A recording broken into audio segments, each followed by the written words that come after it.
Bonjour, bienvenue dans ce nouvel épisode de Small Talk. Bonjour Sébastien. Bonjour Ève. Donc on reçoit aujourd'hui Florence, qui est maraîchère sur le domaine de Cassagnole. Bonjour Florence. Bonjour. Et Florence, on a envie de savoir plein de choses sur ton arrivée au domaine de Cassagnole, sur le maraîchage, sur toi en fait. D'accord.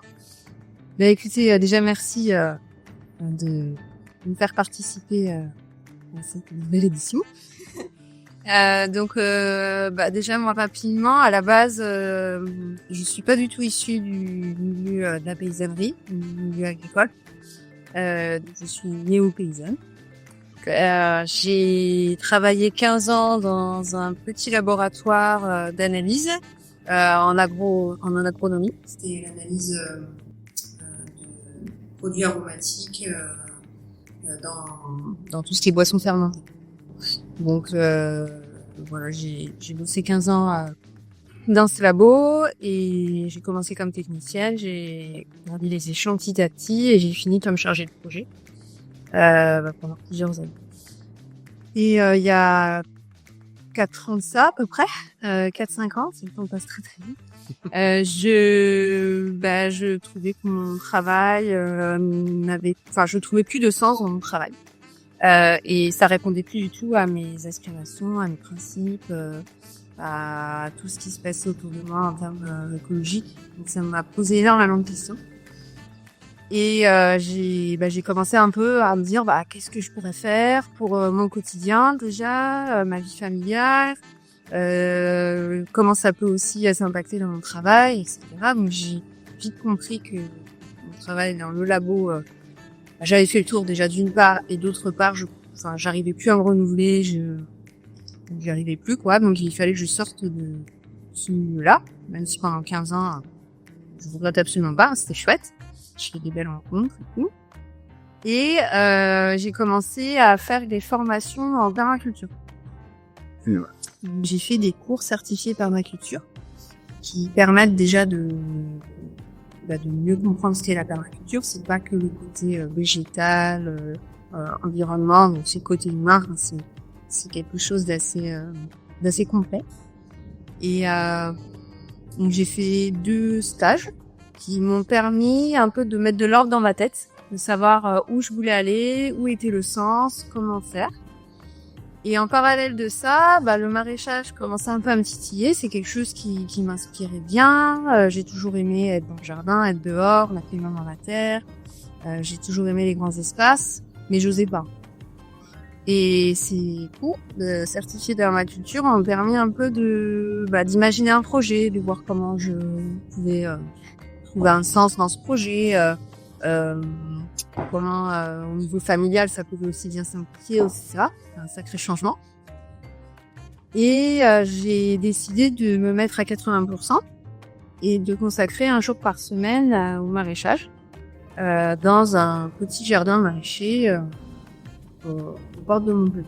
J'ai cherché et c'est pour ça que je suis arrivée au domaine de Cassagnole. Tout à fait par hasard, c'est du bouche à oreille. Une cliente de l'ancien maraîcher qui m'a dit mais va le voir, ça commence plutôt bien, t'as l'air de le voir, etc. Donc j'ai appelé, on s'est vu, machin. Et elle a dit ok, si tu veux tu viens, je te le montre. Si ça te plaît, écoute, parfois tu viens, si ça te plaît pas, qui. Et à partir de septembre 2021, j'ai commencé à venir tous les lundis. Et ça m'a vite vraiment plu. Tout ce que j'avais en tête, tout résonnait en moi en fait. Au niveau écologique, au niveau moi je trouvais que c'était un travail qui a du sens, qui avait vraiment du sens, un respect de l'environnement, qui a de l'avenir, parce que les techniques utilisées sont vertueuses, etc. Et en plus, cerise sur le gâteau, ancien maraîcher, donc Joël France travaillait en traction animale. avec les ânes. Moi qui suis cavalière depuis X années, les grands animaux, tout ça, c'est quelque chose qui me plaît beaucoup. Là, je trouve trop bien. En plus, il peut y avoir quelque chose avec des grands animaux, ça peut vraiment faire une boucle très vertueuse. Donc je me suis Joanne m'a formée, ça m'a tout de suite plu, je me suis sentie tout de suite à l'aise.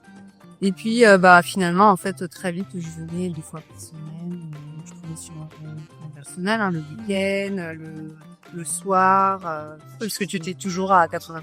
Ouais, à ce moment-là, donc septembre 2021 jusqu'à novembre 2022. Et voilà, et puis j'ai amené mes enfants, enfin c'était assez je m'éclatais quoi, vraiment je trouvais que ce travail était super. J'apprenais plein de trucs, je me sentais bien. Et mais bon, à ce moment-là, moi je savais pas que je pouvais arrêter. J'avais pas le projet de racheter, absolument pas. Je commençais un peu à me dire bon, je pourrais monter une asso, quelque chose en périurbain.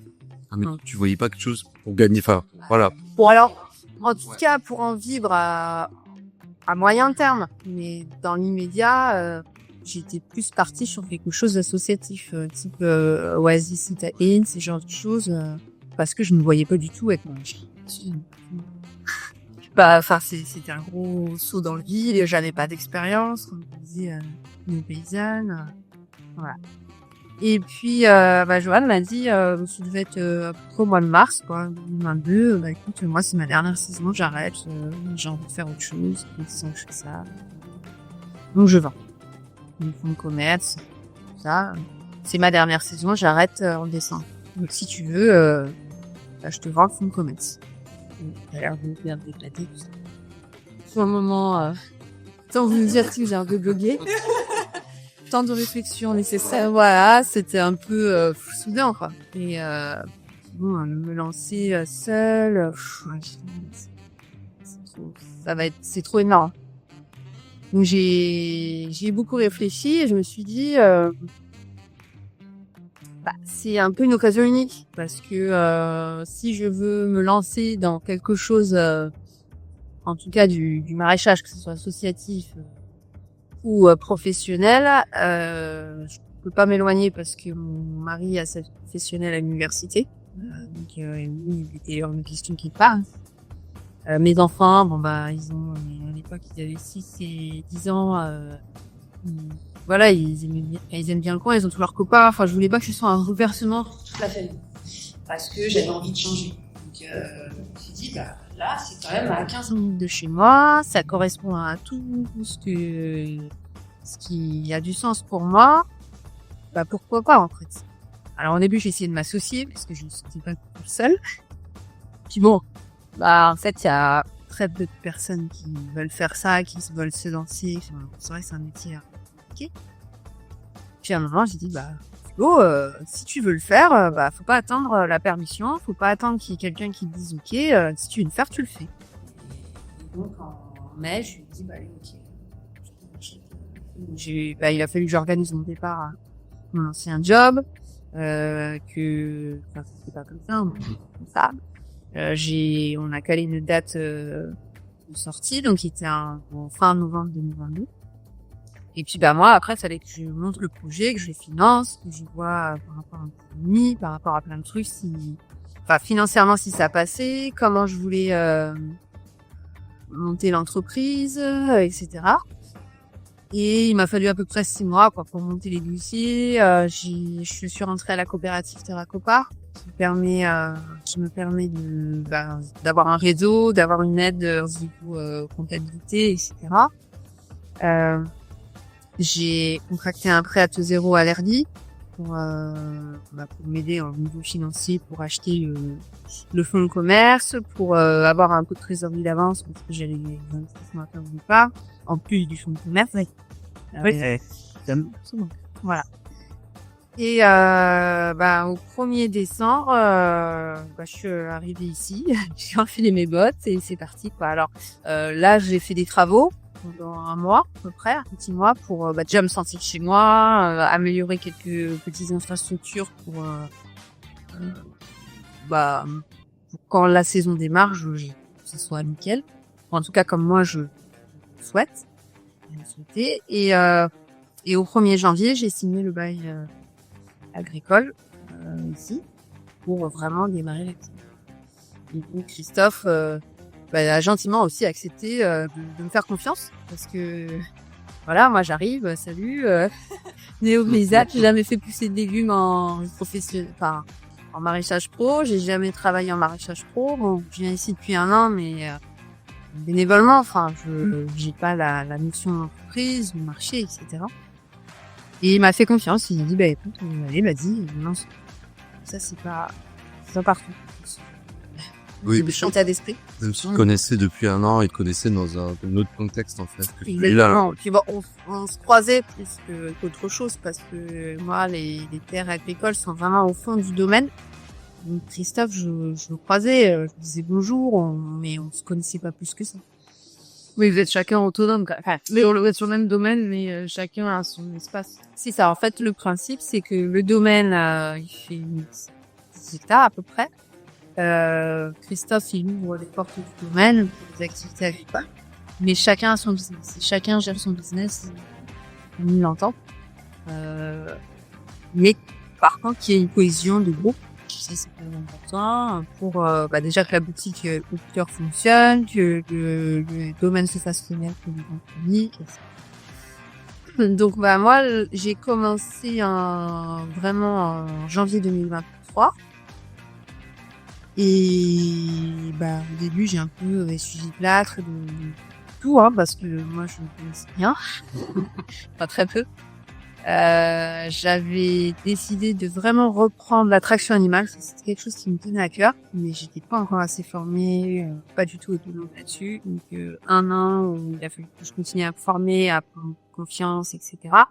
Et du coup, tu récupérais aussi les ânes dans le problème. Non. En fait, le fonds de commerce, c'était le système d'irrigation, le petit matériel, les serres, une chambre froide, quand c'est du matériel vraiment. Et puis un portefeuille client et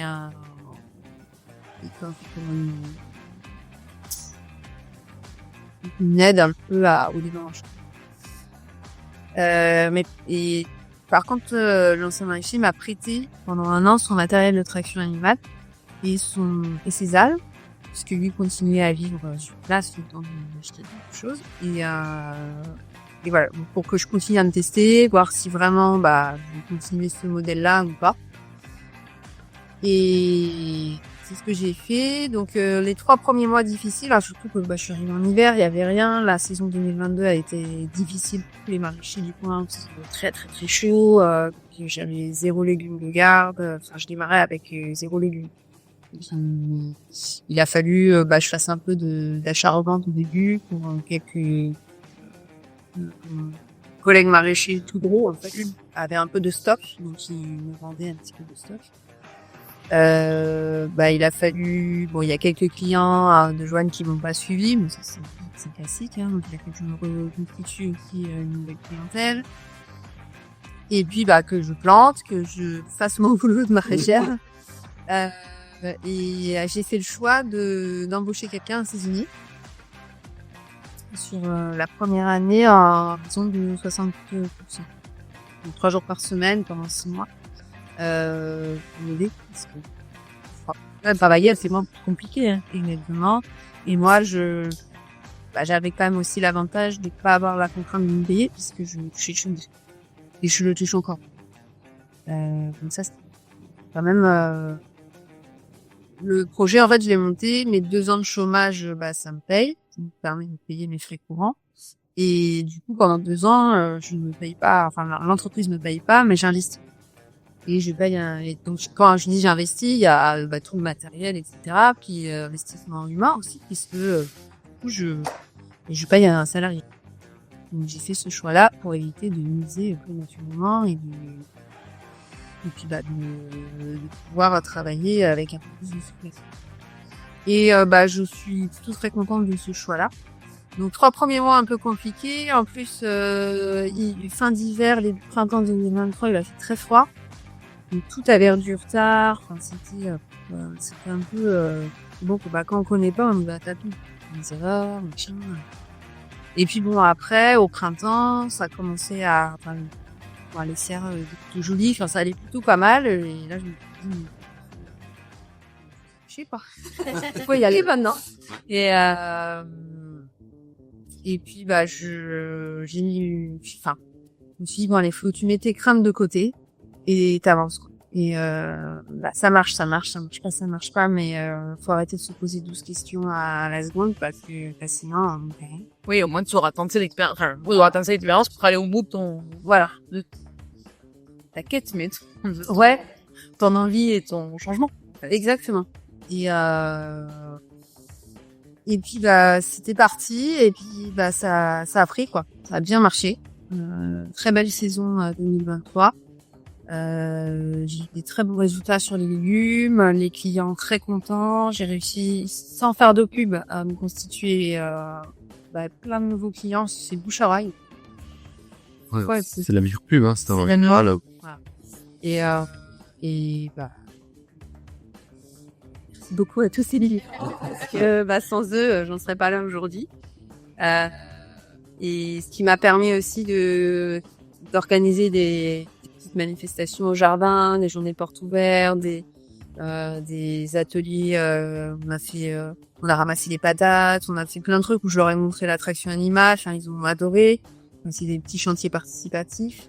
Un apéritif de fin de saison. Puis les gens répondent, en fait, ils viennent et c'est super parce que j'ai le lien avec mes clients, les clients me connaissent, moi je les connais, c'est pas fermé, C'est convivial. C'est convivial et puis du coup surtout j'explique à mes clients comment je travaille, mon engagement paysan, la qualité de ce qu'ils ont dans l'assiette, c'est du travail, mais c'est aussi c'est une philosophie de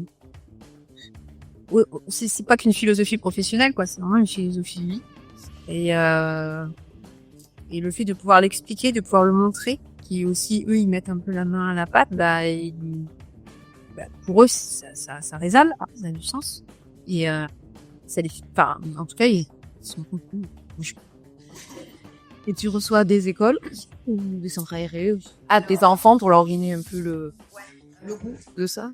Alors, recevoir des écoles, etc., c'est pas ça. Avec la réglementation en vigueur. Ça se fait pas comme ça. Donc, moi, c'est vraiment quelque chose qui faisait partie du projet quand je l'ai rédigé. Pour obtenir des financements, il faut rédiger le projet. Et première année, c'était 100% maraîche. Et deuxième année, dans le projet, j'ai mis accueil en formation. Avec en premier lieu, accueil des enfants. Donc du coup, je suis allée voir le directeur de l'école élémentaire de mes enfants pour lui expliquer que je voulais ouvrir le jardin, etc. Il a adoré. Mais ça se finance, tout ça. Des sous. Donc les écoles peuvent pas se permettre de tout financer.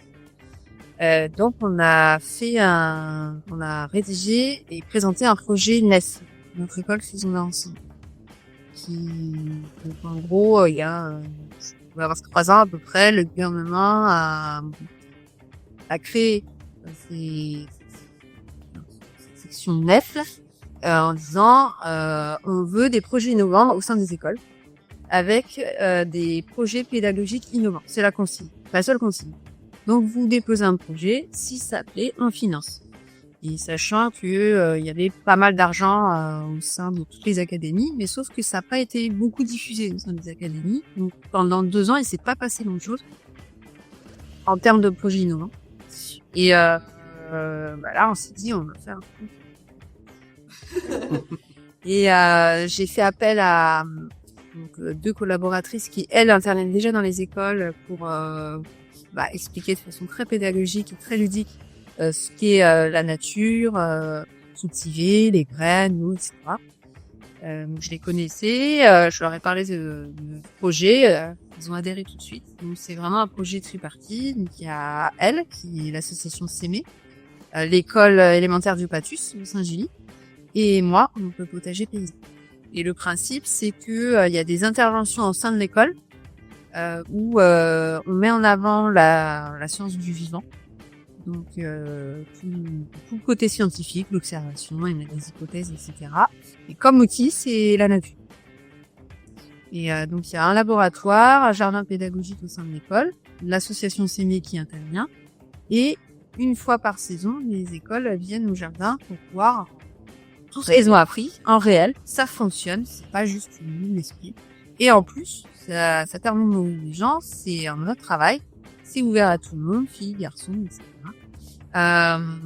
Et c'est vertueux, c'est-à-dire que c'est une agriculture qui a du sens, qui est réelle, qui saine, agriculture biologique, mais ça va au-delà pour moi parce que mon travail, moi je dis toujours mes collaborateurs, c'est la nature.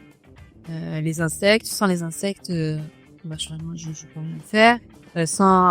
Sans des espèces de plantes sauvages, je peux rien faire. Donc il faut que la nature sauvage ait sa place au jardin. Faut pas qu'elle envahisse le jardin, mais il faut qu'elle ait sa place. Et ça, quand on dit ça aux enfants, bon, ça n'a pas trop de sens en fait. Et quand ils le voient, quand ils prennent le temps d'observer, de voir que cette nature, elle est foisonnante et elle est utile. C'est très utile, les arbres, tout. Et déjà pour eux, dans leur vie où tout va à 1000 à l'heure, là ils prennent le temps d'observer, ils prennent le temps de comprendre que tout est relié et que sans tous ces liens, ça fonctionne pas aussi bien. Et que et pour eux ça a beaucoup de sens. Donc on a monté ce projet-là qui a été accepté en janvier. Et donc là ça démarre fin mai. Je reçois les écoles fin mai. Et donc tous les vendredis j'ai des classes qui viennent et le projet il est sur 2 ans et demi. Donc ça fera encore 2 ans. Et le point là où moi c'était rédhibitoire, il fallait absolument que tous les niveaux viennent au jardin, au moins sur une année, minimum du CP et CM2, que tous les niveaux profitent de ce projet, que ce soit à l'école mais au jardin. C'est pour ça que l'enveloppe financière est assez importante et qu'il a fallu ça vient pas batailler, mais en tout cas qu'on monte bien le projet pour que quand on le présente devant l'académie, ils se disent ok, vous demandez pas mal de sous, donc mais c'est juste. Ouais, c'est motivé, ouais, c'est ça. Et surtout que c'est un projet qu'on a mis sur 2 ans et demi pour montrer la durabilité, c'est pas un one shot. Ça a du sens et que ça servira aux enfants même à la rentrée au collège, etc. En tout cas, ils en garderont, je pense. Oui, il faut que ça les marque. Ouais, ça va les marquer. Hein. Et, moi, je mise sur les enfants pour un avenir un peu qui est plus de sens. Un point de vue écologique, mais pas. Et voilà. Donc ça démarre là. Et après, moi, j'aimerais bien aussi ouvrir la porte aux adultes. J'ai plein d'idées.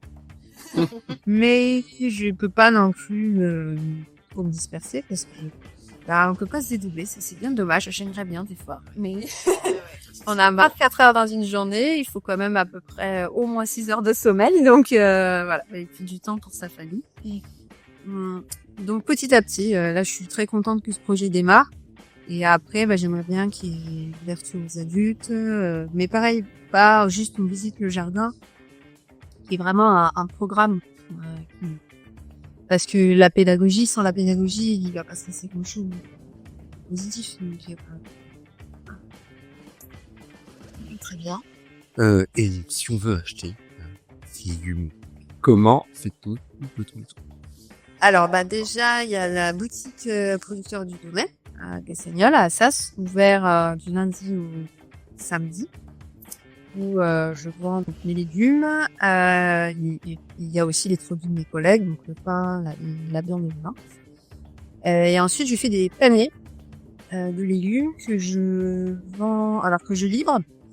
Moi, je les confectionne avec les produits du jardin. Donc, c'est vraiment légumes de saison. Moi, le principe, c'est que je cultive Pas des très grosses quantités, mais beaucoup de diversité. Donc, dans mes paniers, il y a pas mal de produits. Et donc le mercredi, je livre sur Castelnau à 2 points à peu près. Et après, le jeudi, c'est Assas, Saint-Clément, Prades et Saint-Gilles. D'accord. J'ai une tournée en fait qui part du domaine. Les paniers d'Assas, les gens viennent me chercher ici, du domaine. Et après, je passe à Prades, à Saint-Clément-Rivière et à Saint-Gilles. Et peut-être jusqu'à Grabel plus tard, puisque je fournis la boutique producteur Les Paniers Lozériens depuis peu là. Je peux étendre jusqu'à Grabel, mais petit à petit. Voilà. Il y aura mon retour sur en ligne. Alors moi j'ai un On passe commande d'un panier par exemple. Alors en tout cas pour l'instant, donc moi j'ai un site internet qui www.cassagnol.fr et dedans j'explique tout ce que je viens de vous dire. Et pour passer commande il faut m'appeler. J'ai le numéro de téléphone, on m'envoie un SMS et après je fonctionne via un groupe WhatsApp. Chaque semaine mes clients reçoivent un message avec un sondage en fait avec les différents formats de paniers que je propose. Je mets globalement ce qu'il y a dedans. Si j'ai du surplus, je fais des offres promotionnelles. Donc, par exemple, l'été, je propose des colis de tomates, 3 kilos, 10 euros, voilà, ce genre de choses qui ont bien marché l'année dernière. Je propose également depuis cette année, le pain de Zoba, comme produit demain. Voilà. Et les gens cochent ce qu'ils veulent. Et moi, je prépare tout et j'ai. Ok, super. Pour l'instant, je fais ça comme ça. Ça évoluera certainement, mais bon, petit à petit, pareil. Oui, c'est déjà super. Tout à fait. Écoute, merci. Merci. En tout cas. Merci monsieur à vous. Je souhaite plein de bonnes choses et que plein de jeunes viennent voir aussi, viennent apprendre, puis que tout le monde goûte, une somme de personnes puissent goûter. Mais merci beaucoup. Merci.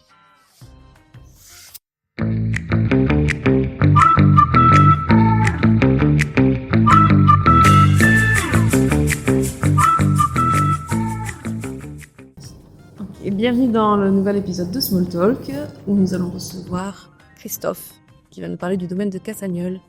Bonjour Sébastien. Bonjour Eve. Et bonjour Christophe. Bonjour à vous deux. Alors Christophe, je t'en prie, tu as le champ libre, tu as la parole. On n'hésitera pas à rebondir. Donc Christophe Sabatier, vigneron, éleveur sur le domaine de Cassagnol, un domaine qui a été créé par mes parents en 1988. C'était un domaine qui était uniquement viticole, vinicole, puisque mes parents ont vinifié ici. En fait, avant ça, ils étaient viticulteurs, donc ils avaient raisins à la coopérative, et puis ils sont passés vignerons, c'est eux donc qui produisent leur vin. Ils sont passés en agriculture biologique en 2000, et moi j'ai repris le domaine en 2005, après avoir fait un BEP vigne et vin, un bac pro vigne et vin, et 3 vinifications à l'étranger, Australie, Chili, États-Unis. Ensuite, donc, je suis revenu, donc j'ai repris le domaine, et très rapidement, de 12 hectares de vignes, je suis monté à 30 hectares de vignes, terre que du coup j'avais louée. Et puis je me suis là aussi rendu compte très rapidement que j'étais pas capable de vendre tout ce vin. Parce que comme dit mon père, faire du vin c'est très facile. Faire du bon vin on peut y arriver. Le vendre c'est très compliqué. Et on peut mettre ça dans tous les domaines de production. Pour vendre du vin, surtout ici, il fallait faire venir du monde. Donc j'ai installé en 2012 un maraîcher. Qui a donc fait venir une nouvelle clientèle. Ça suffisait pas, donc du coup j'ai commencé à diminuer mes surfaces de vignes et aujourd'hui il me reste 12 hectares et même on va dire 10 puisqu'il y en a 2 qui vont voler incessamment sous peu. En 2017 j'ai construit donc un grand four à pain, donc j'ai installé un couple de paysans boulangers qui sont pas restés très longtemps, 18 mois à peu près. Et ensuite, ça a été une fille qui est venue, qui est restée aussi assez peu de temps. Et puis là, donc depuis peu, il y a un nouveau boulanger, Zoba, qui lui a un peu plus d'expérience, et donc je pense que ça devrait mieux se passer. En parallèle de ça, en 2018, donc j'ai monté une élevage de cochons. Donc du coup, on est mes sœurs. Alors je dis souvent oh,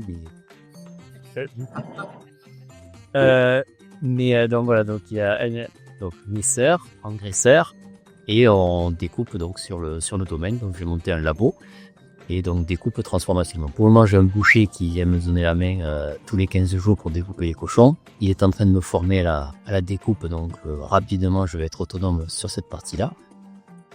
Et l'objectif, c'est de tuer aussi sur place.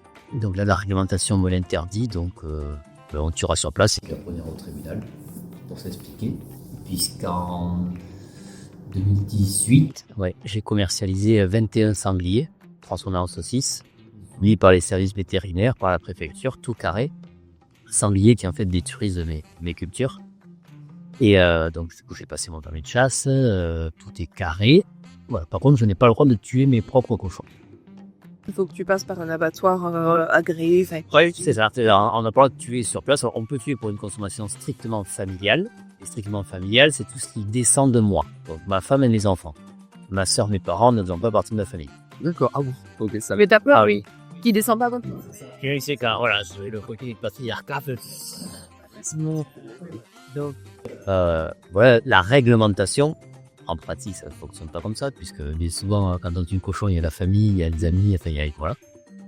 Mais, voilà, au niveau de la réglementation, je n'ai pas le droit de commercialiser un animal que j'aurais tué moi-même, sauf pour la chasse. Donc, il faudrait que la réglementation évolue, puisqu'on nous bassine tous les jours avec la maltraitance animale et la pollution, à juste titre. Donc, moi, on m'impose de faire 1 heure de route à mes cochons. Et par là même de faire 70 km à l'aller, 70 km au retour, 2 fois, puisqu'on amène d'abord les animaux à l'abattoir, on revient à vide, et puis on y retourne 2 jours après pour récupérer les carcasses froides. Donc voilà, donc il est temps que ça évolue. Il y a quelque chose qui évolue un peu, il y a ce qu'on appelle l'abattoir mobile. L'abattoir mobile, c'est marrant quand même ça. Déjà, on enlève totalement la maltraitance animale, puisque l'animal est tué à la ferme, et ensuite on a un laps de temps de 1 heure, 1 heure et demie pour amener la dépouille à l'abattoir pour finir le travail. Ok, Donc déjà il y a cette étape qui est en train d'être mise en place, je fais partie de cette association, mais on n'enlève pas l'aspect pollution. On doit quand même faire des allers-retours avec la dépouille et y retourner ensuite récupérer la carcasse. Donc Parce que l'abattoir, concrètement, il apporte quoi? Enfin, pour moi, qui m'y connais pas du tout, l'abattoir, c'est l'endroit où tu la bête. l'animal est tué, Pas plus. pelé si c'est tous les animaux sauf le cochon, puisque le cochon il est épilé, et ensuite éviscéré. D'accord, ça c'est. Et fendu en deux. Mais souvent, voilà, quand on voit des images, on voit des carcasses fendues en deux, ça c'est la réglementation. Voilà le travail qui est fait en abattoir. Donc l'objectif, c'est que tout soit fait sur place. Donc il faut une certaine installation quand même. Bon, Tout ça. puisque je suis autorisé pour les sangliers. Oui, donc t'as déjà tout ce qui est normes et tout ça. Ouais, enfin oui, il y a pas grand chose à rajouter, si ce n'est l'épileuse, puisqu'en fait les sangliers étaient écorchés, donc on a déjà enlevé le cuir. Alors que là, pour les cochons, l'objectif c'est de les épiler pour pouvoir valoriser la peau qu'on appelle la couenne. Voilà. Donc ça, ce sont mes activités. Et hier, par exemple, j'ai rentré donc 96 poules. Pourquoi 96? C'est parce qu'elles sont 16 par cage. Et donc du coup, à la livraison, j'apprécie 16 par cage à la livraison. Puisque moi, après, je vais être en totale liberté au milieu des lignes. Il y a uniquement la partie pondoir, perchoir, où là, ce sera enfermé. Et surtout protéger la nuit de tout ce qui est sauvagine. Mais voilà, le reste de la journée, elles pourront rentrer et sortir dans l'herbe au milieu des lignes. Donc je rebondis aussi dans l'herbe au milieu des vignes, parce que dans nos vignes, il y a beaucoup d'herbes. Chose qui était fait à mon père, juste pour lui, donc les vignes sont sales. Bon, mais tant pis, c'est le conflit de génération. J'ai la chance d'avoir à côté de ça des parents intelligents qui me laissent faire. Et donc l'objectif est de consommer le moins d'énergie possible fossile dans les vignes, et plutôt que chercher à se débarrasser de la mauvaise herbe, pourquoi ne pas essayer de travailler avec elle. Donc l'idée c'est de travailler uniquement le pied de la vigne et pas l'interrang, donc le milieu, pour pouvoir stocker du carbone, pour pouvoir avoir des sols plus perméables, voilà, plus vivants. Et c'est pas une démarche écologique. J'ai un problème avec les écolos. Bien que je fasse beaucoup de choses dans ce sens, c'est plus social. C'est éviter de consommer des produits qu'on va chercher dans des pays qu'on maintient en guerre. Voilà plutôt la démarche. Donc l'idée c'est de passer à la traction animale avec 2 chevaux dans les vignes de front. On est planté à 2,50 m de large. Donc voilà, donc on peut faire passer 2 chevaux de front pour faire ce travail.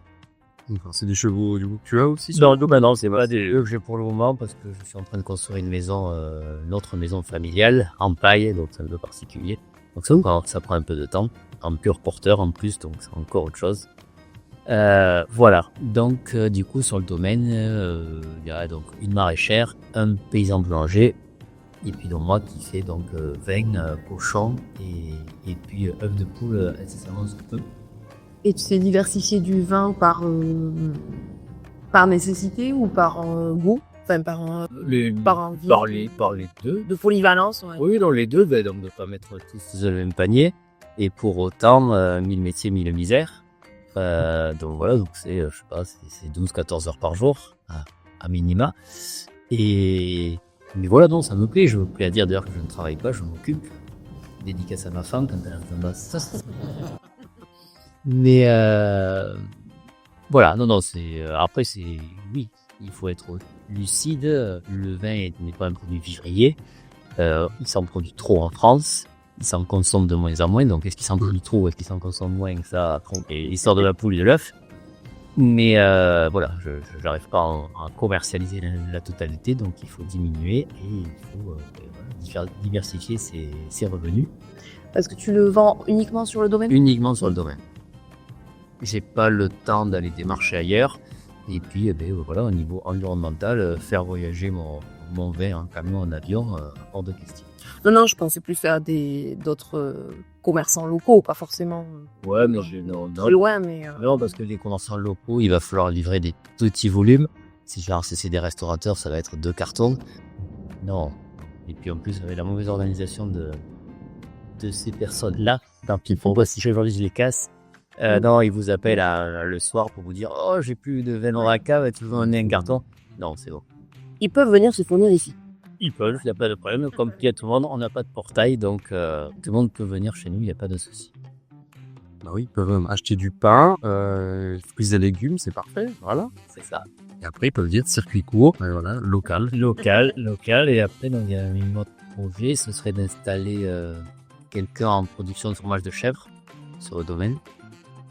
Et ensuite, donc j'ai fait un bâtiment, là, vous n'avez pas les images, mais qui ressemble à une chapelle. Parce qu'en fait, je voulais qu'il y ait un clocher sur le domaine, une cloche tout au moins. C'est pas du tout un bâtiment religieux, puisque c'est quelque chose que j'ai fait en 2012. Et donc ce bâtiment, pendant un temps, il a servi de salle de réception, des mariages, des anniversaires, des baptêmes. Ensuite, on l'a arrêté parce que comme c'est une autoconstruction, je me suis foiré sur l'étanchéité puisque c'est une toit terrasse. Et puis, il y avait des nuisances sonores pour le voisinage, ce que je peux comprendre. Mais c'est un bâtiment qui a été construit à vocation d'être transformé en restaurant. Restaurant uniquement alimenté par les produits du domaine. Ah bah en plus, c'est parfait. Ouais, t'as tout quoi, enfin t'as quasiment. Voilà, quasiment tout. Pour pouvoir produire une restauration à la française sur le domaine. Super. Ça, c'est intéressant. Ça, je le note bien. Il y a un festival qui organise. On est le festival et un festival. Avant ça, même à la fin du mois, il y a 2 fermes en ferme. Donc c'est un week-end, c'est national. Les agriculteurs qui le souhaitent ouvrent leur ferme à la visite. Donc c'est quelque chose de très familial. Vous avez des prospectus devant vous. Et sur lequel donc, il y a les programmes des fermes qui ouvrent et qui proposent ce qu'ils font. Et ensuite, il y a un festival qui s'appelle donc Assas. On habite à Assas. Et moi, je suis juste l'hôte. C'est pas du tout moi qui organise. C'est voilà, une association de jeunes sur Assas qui ont monté ça. C'est la 3e année. Donc, qui sera le dernier week-end de mai. Vendredi soir, samedi, toute la journée, samedi soir. Avec différentes musiques, possibilité de se restaurer, possibilité de camper aussi. Voilà, c'est ouvert à tous. L'entrée est payante, mais voilà. C'est un bon projet aussi. Ça rajoute une corde encore à ton arc quelque part. Oui, bon, je suis pas du tout à l'initiative du truc, mais voilà, je me revendique de pas forcément aimer la musique, pas forcément aimer danser, mais on me dit que je suis festif. Donc voilà, j'ai par exemple d'avoir de la fête, de l'animation autour de moi, donc voilà, donc ça me correspond, c'est très bien. Puis après, nous, on connaît l'endroit, là, l'endroit est quand même très, très bien. Enfin, Oui, dans le lieu, c'est vrai. le lieu est super agréable, j'imagine. En plus, les jeunes là qui organisent ça, ils me laissent le domaine plus propre que ce que moi je leur donne. Ah, Pas mal. Ça c'est bien, ça, ouais, non, parce qu'au début, voilà, on dire des personnes proches qui étaient très très sceptiques sur le fait d'ouvrir le domaine à une jeunesse, mais jeunesse qui nous le rend bien, puisque je vous dis, ils nous rendent le domaine plus propre que ce qu'on leur donne. Donc voilà d'ailleurs pourquoi c'est la 3e année et que ça peut perdurer. Faut faire confiance. Oui. Ça fonctionne. Et alors, si on veut acheter des produits du domaine, en fait, d'ailleurs, on y est, on est dans la boutique, en fait, du domaine. C'est ça, c'est l'ancien caveau de vente, puisque avant le domaine était uniquement donc viticole, qu'on a transformé en boutique ou en caveau et son terroir, dans lequel il y a le présentoir à pain pour le boulanger, le présentoir à légumes pour la maraîchère, le frigo pour les viandes, le présentoir à vin. Voilà, et puis il y a encore de la place. Le caveau est encore grand. On peut encore avoir d'autres. Il y a des plantes, voilà. Donc oui, il y a de quoi encore agrandir en termes de produits. Il n'y a pas de problème, on est ouvert. Il y a une apicultrice aussi qui a 5 lieues pour démarrer. Ok. Puisqu'elle démarre son activité. Donc je pense que voilà, elle a 5 ruches sur le domaine, elle en a d'autres ailleurs. Donc l'année prochaine, je pense qu'il y aura même en fin de saison, là, il va commencer à y avoir aussi du miel dans le caveau, dans la boutique. Donc voilà. Ah ouais, là c'est autoconsommation Au maximum. ouais. Voilà, et souvent on me dit, oh mais tiens, en autarcie, non, loin de là, il est qui paraît. Donc c'est de l'autonomie que je cherche, pas de l'autarcie. Ouais. Si c'est la fin du monde, on va quand même se réfugier ici. Le domaine est petit. Ne venez pas tous. Il n'y aura pas de la place pour tout le monde. Non, par contre, j'encourage les viticulteurs ou vignerons qui ont des vignes et qui, dans quelques jours, ne sauront pas quoi faire, de faire pour moi, d'offrir leur foncier à d'autres. Et voilà. Oui, c'est quand même un beau partenariat, fait. Oui, et puis d'installer, il y a tellement de paysans sans terre, et il y a tellement d'agriculteurs ou de paysans qui en ont trop. C'est un beau partage. Parce que du coup, c'est en partage. C'est en partage. Parce que vu les loyers que je demande, je ne peux pas les annoncer ici. Donc voilà, c'est très Raisonnable. Voilà, c'est quelques paquets de cigarettes. Ah oui. Vous voyez. On n'est même pas sur la cartouche.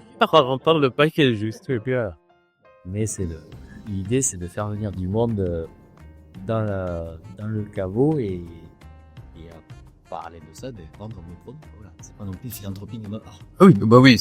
Non, j'y retrouve un intérêt aussi ça fait venir des gens qui ne seraient pas forcément venus pour le vin initialement, mais qui, en étant là, complètement, le découvrent. Depuis que Zoba fait son pain là, depuis 2 mois, voilà, on a quasiment deux nouveaux clients par semaine.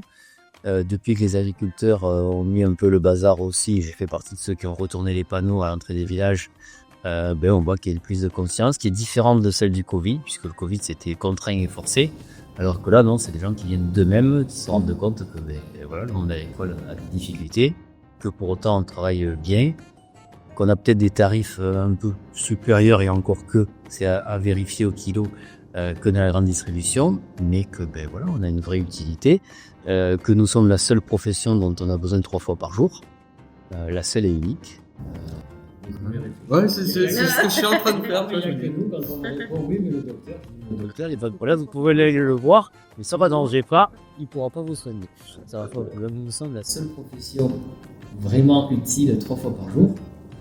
Ce serait peut-être bien de la faire perdurer. Voilà, dans 10 ans, il va disparaître 50% des agriculteurs qui partent à la retraite.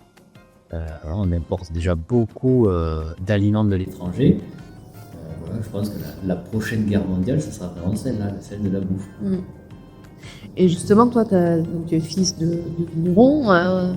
Ta descendance s'intéresse aussi au... Alors, nos enfants, nos enfants, ils ont 13 et 15 ans, c'est encore trop tôt. Je serais plus même partisan de dire qu'ils aillent voir ailleurs. Et ils pourront peut-être mieux revenir. Voilà, ça sert à rien de les forcer, on n'en a jamais. Ah oui, non, par vous. Non, mais voilà, mais après, ils ils se rendent bien compte que on a une qualité de vie. Pour prendre le Covid, on l'a passé dans 150 000 m². Oh bah là, oui, je me dis que oui, ici, Ces situations. ça changerait de la petite maison de papa. Chaque fois que une nouvelle personne arrive ici, il se dit, waouh, c'est super. Oui, alors ça, nous, peut-être qu'on s'en rend moins compte parce qu'on y vit tous les jours. Mais voilà, il y a un cadre de vie. Très agréable, voilà. Forcément. Et on peut y venir quand on veut. Oui, on est ouvert tous les après-midi de 15h à 19h, du lundi au samedi. Il n'y a pas de problème, vous êtes les bienvenus. En plus, c'est bien, on arrive dans la boutique, des fois il n'y a personne. Mais j'aime bien la démarche du fait que. Il y a personne, on est quand même. Voilà, mais écrit, on paye, c'est ça, ce genre, vous êtes filmé quand même. Voilà, ouais, ça c'est. La vidéo arrive dans ma poche, dans mon téléphone. Mais voilà, vous pouvez venir, vous pouvez donc régler par carte bleue, par virement. Je mets une boîte, vous pouvez mettre chèque ou espèce. Et si vous avez rien de tout ça, vous pouvez noter et régler la fois d'après ou quand vous êtes chez vous, faire le virement. Donc oui, on fonctionne aussi comme ça depuis plus d'1 an. Mais c'est vous. Pareil, c'est une démarche, c'est une belle démarche aussi. Oui, donc on s'est fait quand même faire la caisse il y a au mois d'octobre l'année dernière. Ah oui, ça c'est vraiment une bonne démarche. Ouais, donc voilà, il fallait bien qu'il y en ait un, donc il l'a fait, donc maintenant il n'y a plus de caisse, donc au moins comme ça c'est réglé. Et voilà. Ouais, bah c'est pareil. Voilà, c'est Mandela qui disait que soit on apprend, soit on gagne. Bon, voilà, ben là on a appris quoi. Gagner, même plein. Voilà. Est-ce que tu as un dernier mot à nous dire, quelque chose que tu n'aurais pas pensé à dire ou... Non. Peut-être faire la publicité, dire le domaine de Cassagnol où ça se trouve. Ouais, le domaine de Cassagnol sur la commune d'Assas, du coup aux portes de Montpellier, au nord de Montpellier, entre Prat-de-Lez et Assas. Ok. C'est possible de passer des commandes, c'est ça? De panier, ça, oui. Pour le vin ou autre, c'est direct. Je sais pas s'il n'y a pas de pour préparer. Non, il n'y a pas de précommande unique. Non, tout est en accès libre. Et on trouve des infos sur Facebook. Sur Facebook, on n'a pas de site internet. Mon numéro de téléphone est partout et je tâche d'y répondre. Voilà. Très bien. Ok, merci beaucoup. Merci à vous. Et longue vie au domaine de Cassagnol. Et puis, moi j'ai acheté une petite bouteille, moi. Voilà. C'est tout. Très bien. Merci. Merci. Merci.